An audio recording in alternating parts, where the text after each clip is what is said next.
다 함께 아멘으로 먼저 하나님을 예배하겠습니다. 할렐루야.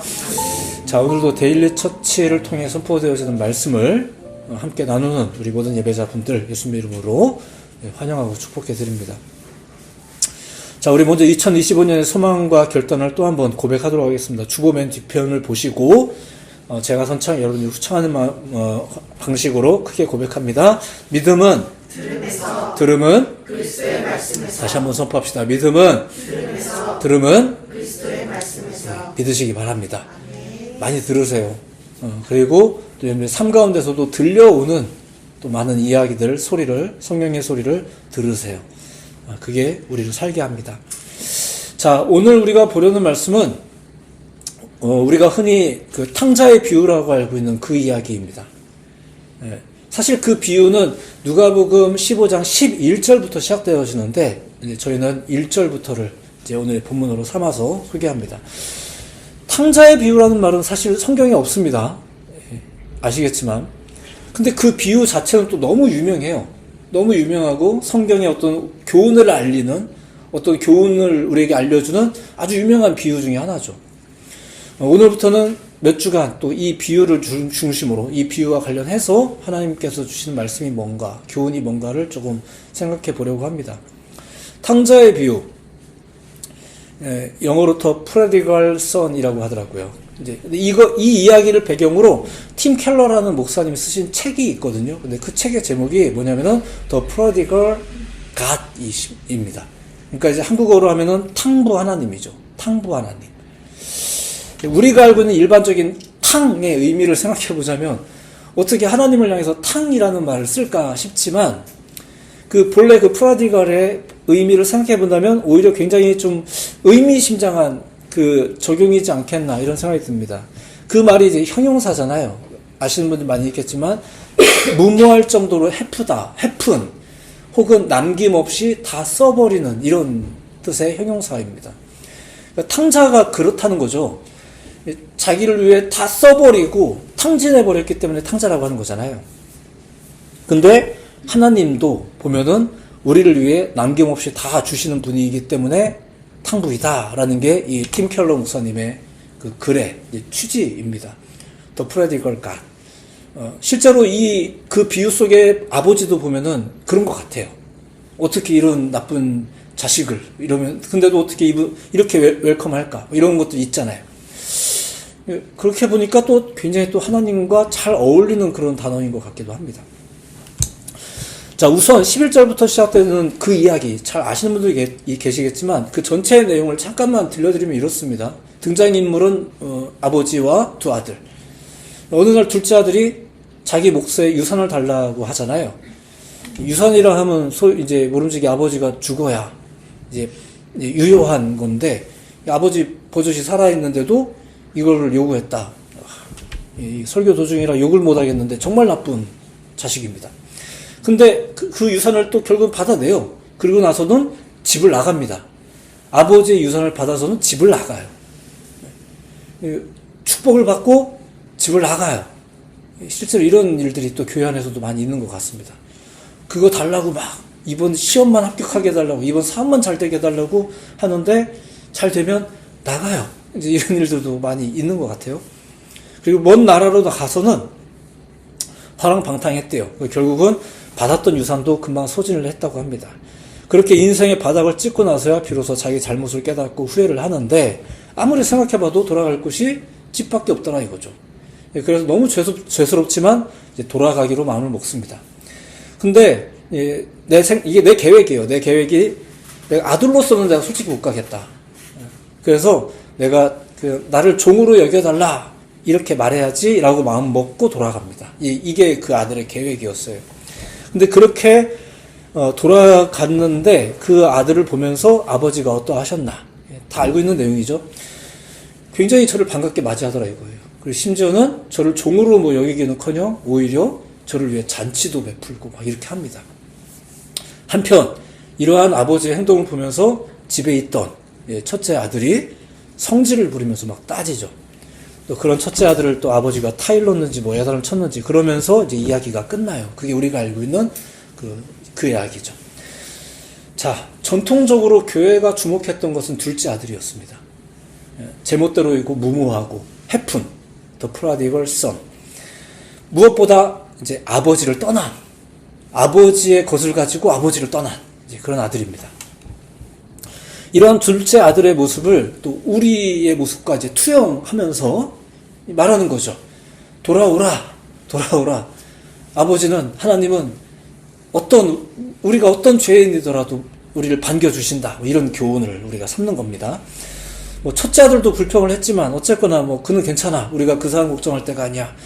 우리가 일단 여호와께로 돌아가는 게 중요해. 이제 이런 식의 교훈이 보통 이 이야기의 교훈이었습니다. 자, 그런데 예수님이 이 이야기를 어떻게 시작하셨는지를 일단 보셔야 됩니다. 그게 이제 11절의 시작인데, 또 이르시되 어떤 사람에게 두 아들이 있는데 이렇게 시작합니다. 두 아들이 있다는 이야기가 시작이 돼요. 그러니까 예수님이 하신 말씀을 잘 보시면 애초부터 어떤 사람에게 두 아들이 있는데 작은 아들이가 아니에요. 두 아들이 있는데 작은 아들이가 아니고요. 두 아들이 있는데요. 그러니까 둘 다가 일단 우리가 좀 살펴보아야 될 대상들이에요. 자, 그렇다면 둘째 아들은 앞선 설명대로 그렇고, 첫째 아들은 우리가 이제 은근슬쩍 그 안에 있으니까 괜찮은 거 아니야 이러면서 이제 넘어갔던 사람들인데, 예수님의 이 비유는 결과적으로 보자면, 잠시 후에 설명하겠습니다만, 하나님으로부터 멀어지는 두 부류를 다 설명하는 거예요. 그 두 부류의 상, 서로 양상은 다르지만 결국은 둘 다 더 프로디걸 선인 거죠. 왜 그럴까? 그리고 이제 잠시 후에 설명하겠지만 오히려 첫째가 더 나쁘다. 이런 이야기가 이제 이어질 거예요. 자, 어떻게 양상이 다른지 또 잠깐만 또 이 이야기를 봅시다. 이 이야기가 애초에 시작된 걸 생각해 봅시다. 그게 이제 오늘 본문의 이야기예요. 1절과 2절만 보면 들어보세요. 모든 세리와 죄인들이 말씀을 들으러 가까이 나아오니 바리새인과 서기관들이 수군거려 이르되 이 사람이 죄인을 영접하고 음식을 같이 먹는다 하더라. 이 사람은 예수님 말하는 겁니다. 자, 이 말씀에 보면은 두 부류의 사람이 등장을 합니다. 첫째는 세리와 죄인들이죠. 자, 요 사람들이 이 비유 속의 그 둘째 아들입니다. 둘째 동생이에요. 거기에 해당되는 사람들입니다. 이 사람들은 실제로 율법과 도덕법을 자주 지키지 않았고, 또 율법의 기준에 의하면은 죄인, 그리고 잘 안 지키는 사람들, 비유 속 작은 동생처럼 하나님을 떠난 허랑방탕한 소위 세속적인 사람들입니다. 자, 두 번째는 바리새인과 서기관들이죠. 자, 그들은 비유 속의 첫째 아들과 같은 사람입니다. 그들은 어려서부터 율법에 충성했고 나름 예배와 기도 생활에 늘 충성하는 소위 아버지 안에 있는 사람들입니다.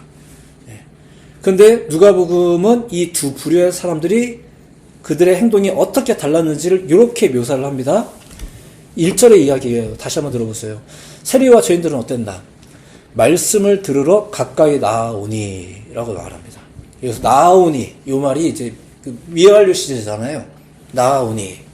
동작이 계속 진행되고 있는 상태를 표현하고 있는 거죠. 계속 나아오더래요. 근데 잘 보면 오늘 본문에서 이 세리와 죄인들도 이렇게 나아오니라고 했는데, 그 신약 성경에 나와 있는 예수님의 사역 전반을 보면은 많은 사람들이, 특히 이 부류의 사람들은 계속 나아왔었어요. 계속 나아와요. 근데 문제는 그거예요. 계속 나아오는 그들을 향해서 예수님이 계속 허용을 하더라는 거죠. 계속 허용을 해요. 근데 이걸 지켜보는 두 번째 부류의 사람들, 바리새인과 이제 서기관들이죠. 그들은 그걸 보면서 수근거리는 겁니다. 그리고 이렇게 수근거렸어요. 이 사람이 죄인을 용납하고 어울린다. 이렇게 얘기하는 거예요. 그러니까 저들이 수근거리는 것은 예수님이 자꾸 저들의 나아옴을 허락했다라는 거예요. 그러면 안 된다라고 따끔하게 말해줘야 되는데, 우리들의 유대교의 율법에 따르면 그렇습니다. 따끔하게 말해줘야 돼요. 자꾸 허용을 할 게 아니라 따끔하게 말해줘야 돼요. 근데도 막 그걸 못 고쳐? 그럼 어떻게 해요? 잘라내야 돼요. 이게 유대교의 율법이잖아요. 그리고 그걸 잘하는 사람들이 바리새인들과 서기관들이었잖아요. 그리고 이미 우리는 저들을 잘라냈잖아요. 근데 이 예수는 자꾸 그들 용납하더라는 거예요. 우리의 이 법도에, 우리가 가진 이 거룩한 법도에 의해서 잘라낸 사람들을 자꾸 용납을 하고 있는 거예요. 그래서 이런 그들을 보면서 3절 예수께서 그들에게 이 비유로 이르시되, 이러면서 이제 비유가 시작된 거예요. 그리고 이 비유가 사실 세 가지입니다. 세 가지예요. 애초에 이 비유가 다시 말씀드리지만 이 비유가 누구 때문에 시작된 거냐면 바로 이 바리새인들과 서기관들 때문이에요. 그 안에 있다라고 말하는 사람들인 거죠. 그리고 이제 오늘 이 본문의 이야기는 이 탕자의 비유라고 알고 있는 비유는 세 번째 비유입니다. 앞서 두 개의 비유가 먼저 있었어요. 그게 4절부터 10절까지인데 짧게 알고 있는 내용입니다. 첫 번째는 양 100마리 중에 잃어버린 한 마리 양 그 비유고요. 두 번째는 10드라크마 중에 한 드라크마를 잃어버렸다 한 요 비유입니다. 그리고 요 비유를 들려주면서 찾겠냐 안 찾겠냐, 찾으면 좋겠냐 안 좋겠냐 요 얘기를 한 거예요. 그렇죠. 그리고 나서 이제 세 번째 두 아들을 둔 아버지 비유가 이어진 거예요. 자, 그래서 이 세 번째 비유를 가지고 이야기를 보자면 잃어버린 양, 잃어버린 드라크마가 뜻하는 게 바로 그 세리와 죄인들, 그리고 탕자, 둘째 아들입니다. 그럼 그들을 하나님이 찾겠냐 안 찾겠냐 이제 이거를 먼저 두 가지 비유를 통해서 이야기한 거죠. 근데 세 번째 비유는 실질적으로 그리고 아주 직접적으로 이 세리와 죄인들 얘기를 하는 게 아닙니다. 탕자 얘기를 하는 게 아니에요. 오늘날 많은 전통적으로 교회는 그걸 비유로 삼았는데 우리가 거기에 우리가 스스로를 탕자에 이입하면서 돌아오자 이러면서 우리 은혜 받자 주님은 이런 분 막 이러면서 우리가 교훈을 받았는데 애초에 이 이야기의 대상은 사실 탕자 그 세리와 죄인들이 아니에요. 누구냐면 바로 바리새인들과 서기관들입니다. 적어도 이 세 번째 비유는 직접적으로 그렇습니다. 돌아온 자기 형제를 용납하지 못하는 형, 그 동생을 용납하는 아버지를 보면서 화가 나고 이해를 못하는 형, 알고 봤더니 화가 많았던 형, 이게 되게 이게 고상한 줄 알았는데, 근데 그 이유를 잘 들어보니까 아버지 입장에서 들어볼 때는 어이없는 이유를 가지고 있는 첫째 아들. 예, 그게 왜 그들을 내쳤니? 율법에 보면 그렇게 나와 있지 않냐? 그걸 보면서 어이없어 하는 아버지. 지금 이 이야기가 이 세 번째 비유란 말이에요. 누구 들으라고 하는 이야기예요. 그쵸? 아버지는 첫째 아들에게 이렇게 말했습니다. 넌 내 곁에서 사실상 내 것을 다 가진 녀석인데 겨우 염소 새끼 한 마리 안 줬다고 이러는 거냐? 동생이 안 반가워? 예. 이러면서 뭐 첫째 아들을 타박하는 건지 가르치는 건지 뭐 달래는 건지 이러면서 이제 이야기가 끝나는 거죠. 여기서 큰 아들이 바로 바리새인과 서기관들입니다. 그리고 그 이유는 바로 너희들의 모습을 봐라 하는 비유였다는 거예요. 탕자를 봐라가 아닙니다. 탕자를 봐라가 아니에요. 예수님이 이 비유를 들려주셨던 것은 그저 탕자를 보면서 누구나 오세요 하면서 듣는 사람들의 마음을 따뜻하고 훈훈하게 만드는 그런 교훈이 아니란 얘기예요. 여러분들 누구나 오시면 아버지는 사랑이 많으셔서 다 반깁니다. 물론 저도 여러분들에게 성경에 보세요. 그 비유의 위에 보면 제목에 기다리는 아버지 비유 이렇게 나올 겁니다. 제가 이렇게 설명을 드렸잖아요. 탕자의 비유라고 안 써 있을 거예요. 기다리는 아버지 비유라고 써 있어요. 그것만 메시지를 봐도 사실은 중요한데 근데도 우리는 주로 탕자를 보았죠.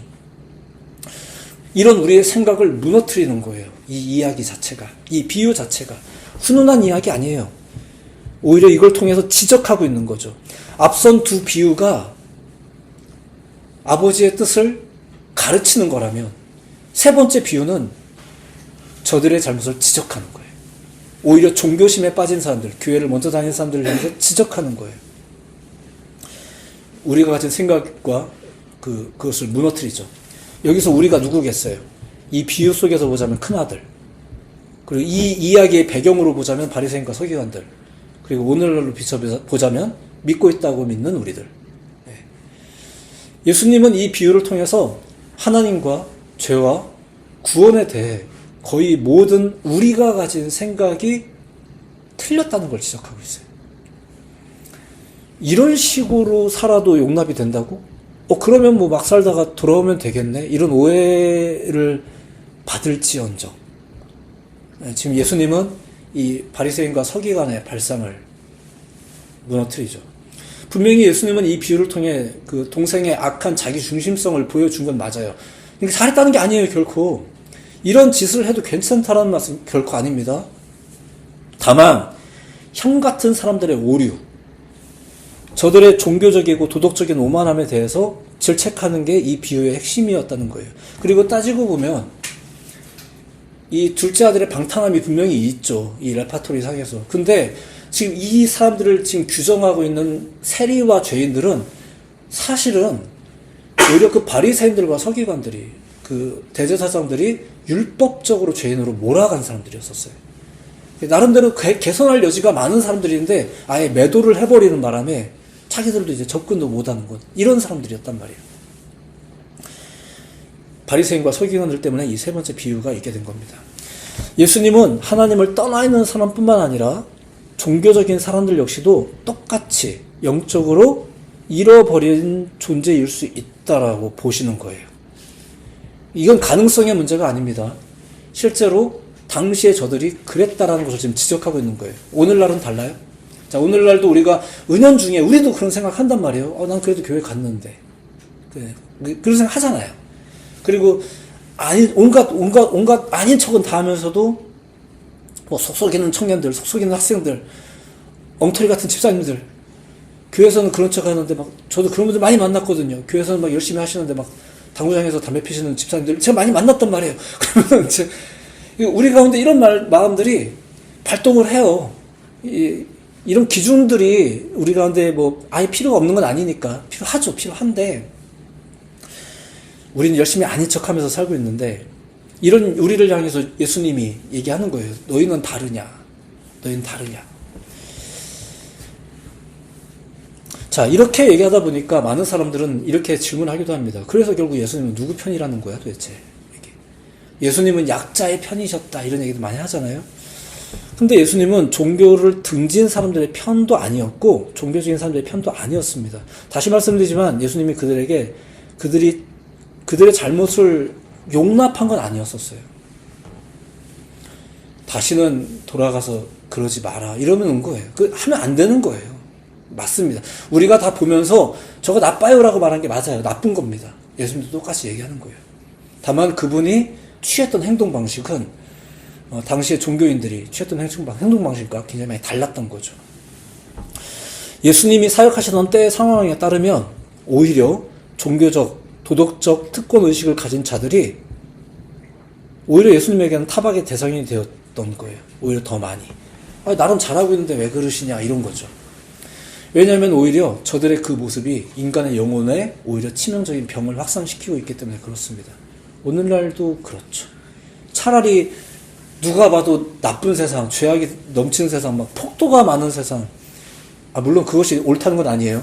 그건 아닌데, 근데 또 한편 종교심에 빠진 사람, 어떤 종류의 확신과 우리랑 똑같이 하나님을 외치고, 그런데 뭔가 좀 이상한 이런 게 또 많잖아요.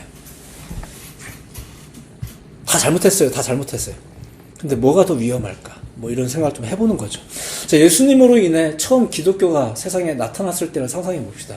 제가 일단 기독교라고 하는데 사실 기독교라고 불리지도 않았습니다. 예수님이 기독교라는 말 명시한 적도 없었고요. 그냥 상상해 보는 거예요. 물론 막 상상은 아니고 나름 신약 성경의 이야기를 꼼꼼히 본 사람으로서 상상해 보고 그 이야기를 들려드리는 거예요. 일단 다시 말씀드리지만 종교로서 등장하지 않았습니다. 기독교는. 종교였다면 그 종교에 고유한 신전과 규례와 제사장이 있어야 되잖아요. 여러 가지 등등이 있어야 되잖아요. 그런데 이 12명의 제자를 위시한 사람들에게 그런 게 있었어요? 저들이 예루살렘 성전이 그거야 라고 그렇게 말했나요? 그러지 않았어요. 자, 이런 식의 이제 대화를 상상해 봅시다. 그래서 너희 신전은 어디야? 우리는 신전이 없어. 이 산에서도 말고 저 산에서도 말라고도 하셨어. 어떻게 그러냐? 그럼 너희 제사장은 누구야? 저 유대 랍비들이, 너희 원래 유대인들이니까 저 유대 랍비들이 원래 너희 제사장 아니야? 아니야. 우리는 제사장도 없어. 그럼 너희는 도대체 너희 신을 기쁘게 하기 위해서 어떤 제사를 어떻게 지내는 거야? 아니야. 우리는 더 이상 제사도 드리지 않아. 이런 대화가 정확히 묘사되지는 않았지만 또 정확히 묘사되지 않을 만큼 실제로 신약 성경에 나타난 그리스도인들의 신앙이나 예배는 다 그랬습니다. 그래서 소위 이 교도들이나 심지어 유대인들도 이게 보면서 이제 당황스러운 거죠. 뭐냐면은 쟤네들은 그래서 신앙인인 거야? 아닌 거야? 그래서 실제로 그 초대교회 그 역사를 보면 실제로 그런 말들이 나와 있습니다. 초대교회 당시 로마 사람들이나 일부 유대인들은 그리스도인들을 가리켜서 무신론자라고 했었어요. 예. 네. 오늘날로 따지면 이런 말 위험한데 여러분들이 악용할까봐 교회도 안 가고 이러니까. 그래서 하나님은 믿는다고 하는데 교회를 안 가. 주일날. 그래서 무신론자라고 했죠. 자기들이 생각하는 종교 행위가 없어 보였으니까. 자, 그런데 그리스도인들은 뭐라고 말하고 다녀요? 예수님을 믿으면 하나님은 누구나 용납하셔. 이렇게 얘기를 하고 다니니까 튕겨나가죠. 저걸 용납한다고? 우리의 율법에 의해서 이미 우리가 미리 다 잘라놨는데 그걸 또 용납한다고? 이런 거죠. 이 예수가 이러고 다니니까 그걸 보면서 참지 못하는 거예요. 바리새인들과 서기관들이. 저들이 말하는 내용이 그리스도인들이 말하는 내용이 워낙 독특해서 워낙 특이해서 이교도나 심지어 유대교도들도 저들은 종교인으로 분류하지도 않았었어요. 그게 원래 기독교예요. 우리 기독교인들도 나름 오늘날에도 가끔 뭐 이렇게 또 멋있게 말한다고 우리는 종교가 아닙니다. 뭐 이렇게 말하기도 해요. 하고 다니는 건 다 종교 행위를 하고 다니는데. 난감하죠. 난감합니다. 근데 그게 예수께서 우리에게 보여주신 신앙이었었어요. 이게 기독교의 참된 모습이고요. 우리 신앙의 진정한 특징이라고 할 수 있습니다. 예수님은 이 땅에 새로운 종교를 설파하신 적이 없습니다. 근데 오늘날 기독교는 대다수의 사람들에게 종교이며 도덕입니다. 근데 부끄럽게도 그마저도 기독교인들이 오히려 더 못한다는 평가도 또 넘치는 그런 시대입니다. 이런 시대에 우리 그리스도인들이 염려할 것은 탕자가 아니에요. 탕자가 아니에요. 어쩌면 우리 자신일 겁니다. 그들에게 그들을 들으라고 이 세 번째 비유가 등장했어요. 근데 우리는 이 세 번째 비유를 탕자 같은 우리가 이 세상에서 막 살던 우리가 구원받을 수 있는 돌파구로 삼는 거예요. 이 비유를. 하나님은 그런 분이구나. 물론 그런 분이세요. 믿으시기 바랍니다. 근데 우리는 이 비유를 가지고 우리의 돌파구로 삼는 거예요. 주님께 돌아가면 주님은 우리를 이제 맞아주시는구나. 아멘. 이러면서 우리 은혜 받고. 네, 은혜입니다. 정말 은혜입니다. 근데 적어도 이 비유는 그런 탕자들을 위한 이야기가 아니었습니다.